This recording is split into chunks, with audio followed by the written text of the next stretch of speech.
आप देख रहे हैं ENI live next generation media.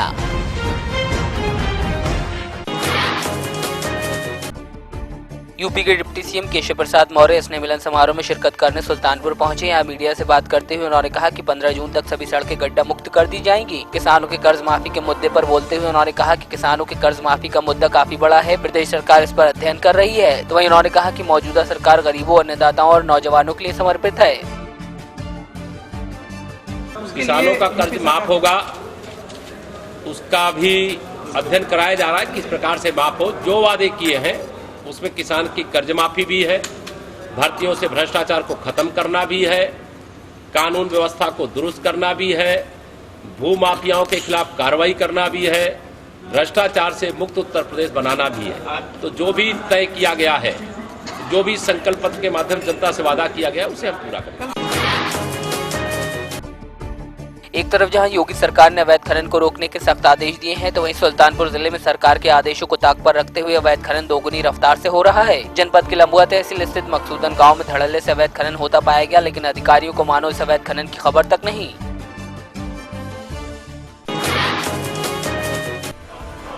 Mainpuri में 2 युवकों के शव मिलने से हड़कंप मच गया। मामले की सूचना मिलने पर पहुंची पुलिस ने शवों को कब्जे में लेकर पोस्टमार्टम के लिए भेजा। रंजिश के चलते हत्या की आशंका जताई जा रही है। फिलहाल पुलिस मामले की जांच में जुटी है।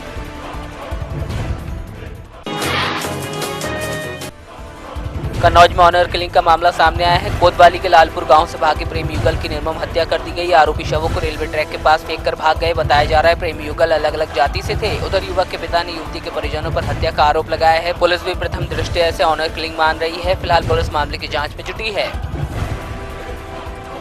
युवक और एक युवती की जो है लाश ट्रैक पे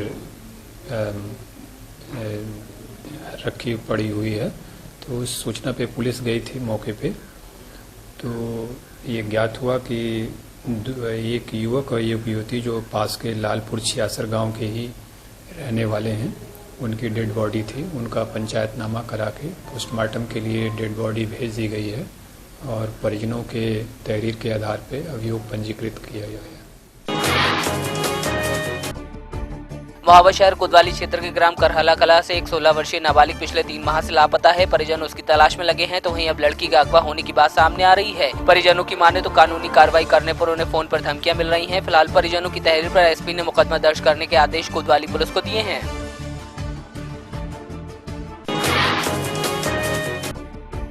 बदलापुर के जौनपुर में राष्ट्रीय ध्वज का अपमान हो रहा है, लेकिन प्रशासन खामोश है। दरअसल तहसील मुख्यालय के नजदीक इंदिरा चौक पर 15 अगस्त को पूर्व विधायक द्वारा लगाया गया 120 फीट ऊंचा तिरंगा बुरी तरह फट चुका है, लेकिन प्रशासन की इस पर नजर अब तक नहीं पड़ी है।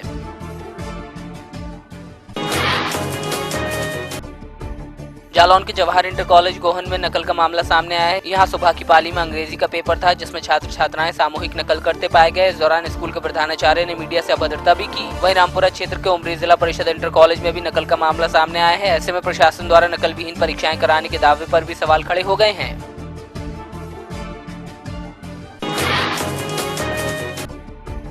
अलीगढ़ की खैर विधानसभा से नवनिर्वाचित विधायक अनूप प्रधान का खैर आगमन पर जोरदार स्वागत किया गया। खैर की नई बस्ती में स्वागत समारोह आयोजित हुआ, तो वहीं अनूप प्रधान को फूल मालाओं से लाद दिया गया।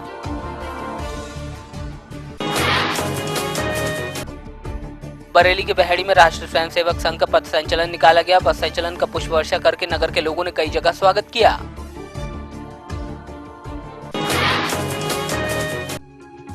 मिर्जापुर के हरौरा में अखिल भारतीय व्यंग कवि सम्मेलन और होली मिलन समारोह का आयोजन किया गया। कवि सम्मेलन में कई नामचीन कवियों ने हिस्सा लिया। इस दौरान कवियों ने अपनी रचनाओं से श्रोताओं को बांधे रखा। टंडा बनारसी ने पति पत्नी के प्रेम पर व्यंग करते हुए कविता पढ़ी, तो श्रोताओं से भी खूब वाहवाही मिली।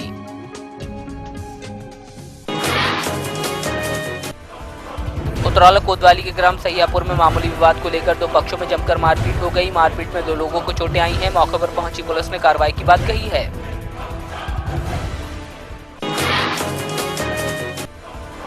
रुड़की जेल में बंदी की संदिग्ध परिस्थितियों में मौत के बाद हड़कंप मच गया। मृतक हत्या के आरोप में पिछले 3 माह से उपकारागार में बंद था। बताया जा रहा है मृतक बीमार था, जिसे सिविल अस्पताल में भर्ती कराया गया था, लेकिन वहां उसने दम तोड़ दिया। परिजनों ने मृतक की बीमारी को लेकर जेल प्रशासन पर लापरवाही बरतने का आरोप लगाया है।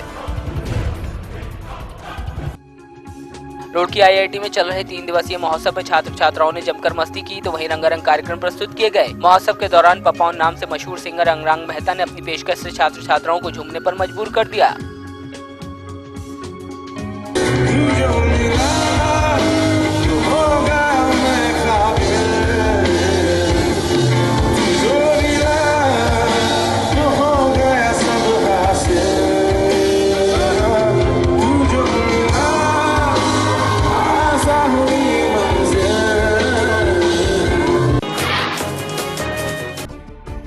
भाजपा सांसद रमेश पोखरियाल निशंक रुड़की के सलेमपुर गांव पहुंचे, जहां भाजपा कार्यकर्ताओं ने उनका जोरदार स्वागत किया। इस दौरान उन्होंने कहा कि यूपी की तर्ज पर उत्तराखंड की सरकार ने भी अपना काम शुरू कर दिया है। उन्होंने कहा कि उत्तराखंड में जारी अवैध खनन पर पूरी तरह रोक लग चुकी है और जल्द ही जनता को परिवर्तन भी नजर आएंगे।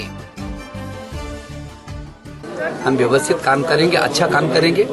जो बेईमान है, बदमाश है, भ्रष्ट हैं और जिस तरीके से इसमें गुंडा राज चल रहा था, जिस तरीके से प्रदेश बिल्कुल चौराहे पर ला करके खड़ा किया गया था, हमारी गवर्नमेंट पूरी ताकत के साथ अब इस राज्य के विकास की दिशा में बढ़ेगी। और हमारे जो प्रधानमंत्री नरेंद्र मोदी जी, जो उन्होंने ये कहा कि अटल जी ने बनाए हैं और हम इसको संवारेंगे, उनके मन और मस्तिष्क में हमेशा हिमालय रहता है, उत्तराखंड रहता है और मुझे भरोसा है कि ये राज्य हम बहुत अच्छे तरीके से आगे बढ़ाएंगे और देश के शीर्ष राज्यों में इसको स्थापित करेंगे।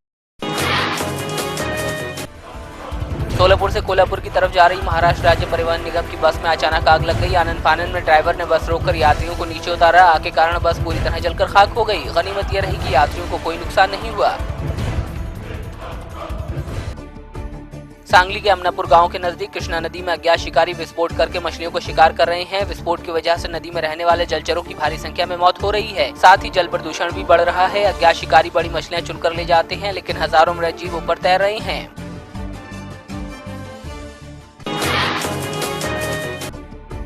जालौर के भीनमाल में आंगनवाड़ी कार्यकर्तियों ने मुख्यमंत्री के नाम एक ज्ञापन भीनमाल उपखंड अधिकारी को सौंपा, जिसमें कार्यकर्तियों ने अपनी तमाम मांगे शासन के सामने रखी हैं। वहीं स्थायी नियुक्ति और पदोन्नति किए जाने की मांग भी की गई है।